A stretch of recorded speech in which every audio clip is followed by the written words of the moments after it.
Alright, fellas. It's been a while since I did one of these boat videos, but here's where we're at. State of the boat is pretty abysmal at the moment. So basically, change of plans a little bit. You guys may remember we were working on this Gixxer motor here. We're going to do a custom inboard jet drive using this pump piece we made and some jet ski parts that we got over there. Decided that was just never going to be reliable, and I want reliable. So what I'm going to do, this boat, when I got it, it had this Berkeley intake here, and it was in this hole here at the back of the boat. So what I've done is pulled that off. We're welding in a little plate right here just to fill the gap. It's not going super well. Don't look at my welds.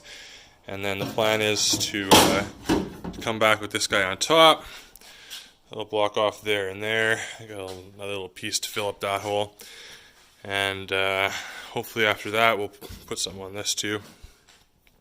And probably reskin the whole back with a little piece of 16th or something. So the plan is to build a frame out of this to support this big Merc 50 outboard jet that I've got. And we're going to do the forward controls up here. I've got another seat. We're going to build a cockpit. Yeah, so that's currently where we're at. I'll show you guys the motor in a bit. I just did a bunch of work on the electronics for it. Converted it from pull start to electric start, so I'll show you that as well.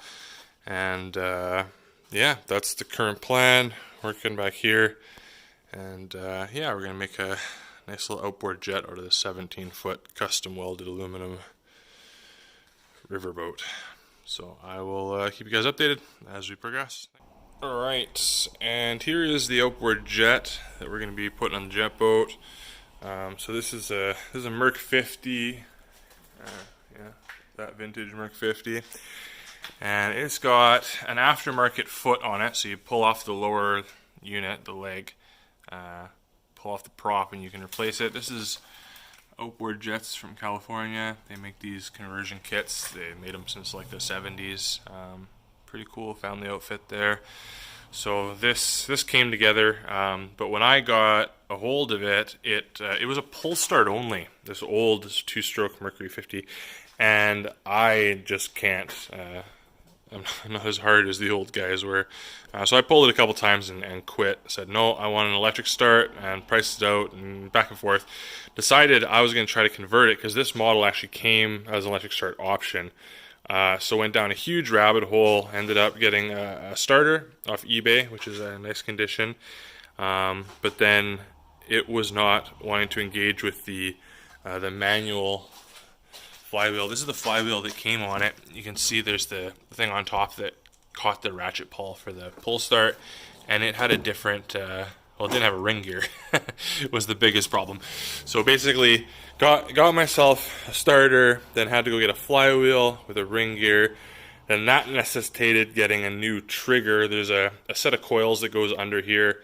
It basically tells this CDI box when to fire.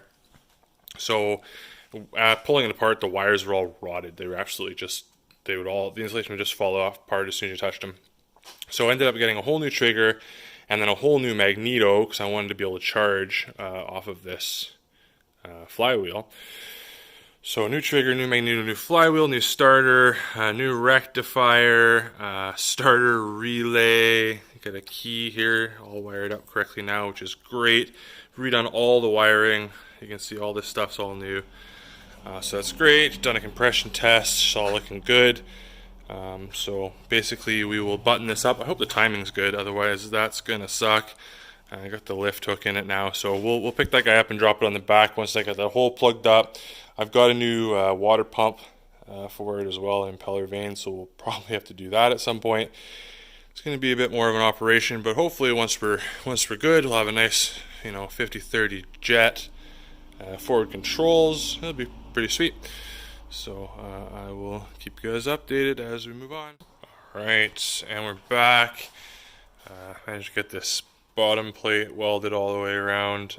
The welder, hideous. It's my first time using this spool gun, which is way faster than trying to TIG this whole thing together. I was having nothing but problems because the gap or the hole is so big, and the transfer of the heat, my welds were cracking. I was trying to go back and forth, but they were always cracking. So yeah, got this going. Started with some 5036 filler, which apparently is better for marine, but it didn't really read the manual. And this spool gun does not want to spray 5036. So got some 4043 and zipped this together. Again, it's hideous, but it doesn't even have to be watertight. This is literally just to fill the hole here, so that I can put this bigger plate on over top. So we'll grind that down just a little bit. It's a bit high on those corners. I had to fill them in, and then we'll snip on this other plate. We'll bring you guys back after that. Back again real quick. Ground down all of the welds here. Not because I care what they look like. They're going to be hidden under this plate, but just so that this sits flat. Also gave us a chance to sort of check the porosity on the welds. They look pretty good. I'm not too mad about that. It'd probably hold water if it had to, but again, doesn't have to, because we're going to cover it in this bigger plate. But what I didn't realize, remember I said that trying to tack weld this in, stitch weld it with the TIG, it kept cracking because of how much it was moving around. Well, I burned it in real fast with the MIG to get it to kind of stick, and you can see here how much we've warped this. If I take a sort of straight piece here, you can see we got quite the bow got introduced in this piece here. So not that I really care if the back's straight, we're not really going to orientate the motor off of that, but what it means is when we put this piece in place here, it's going to be a problem to fit that up. So I'd like to just hit that with a hammer, but I don't want to crack the welds down here. So probably what I'll do is I'm going to put in a piece back here just to sort of like hold that firm, weld that on both sides, and then we'll just beat that with a hammer till it wants to sit flush, and burn this plate down. We'll cover all those holes up. Those are the holes that were holding the jet pump down.